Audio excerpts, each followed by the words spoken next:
wanted to introduce you all to this new hosted Unikernel package repository from NanoVMs.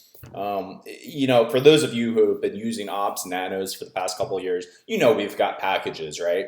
But in the past, it was just a flat S3 bucket that we're stuffing in them into, and you couldn't upload your own packages, let alone like your own private packages, which is pretty super important, especially if you're using interpreted languages or something with a lot of dependencies.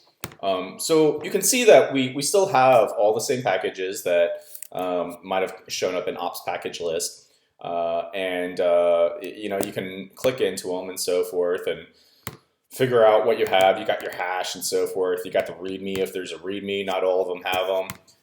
You can search. So we search for Redis. We see there's an x86 and there's an ARM. All that good stuff. One of our engineers has been working on this helium miner here. So there's like many different versions that you can click into, and obviously you get the README again. If you want your private packages, you can sign up for a little plan. You'll notice these are actually grayed out right now because I'm actually logged out. But if I log in, this does a quick little GitHub auth, and then boom, I'm like logged in. I have my API key, which I can use to push and pull packages, and of course I can sign up for a plan now.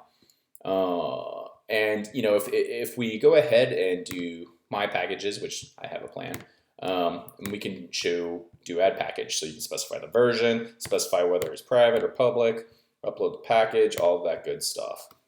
Anyways, super, super basic. But now you have something to where you could store unikernels that you make, unikernel packages that you make, and then also private unikernel packages that you might be using at your company. So until next time, catch you later. Bye.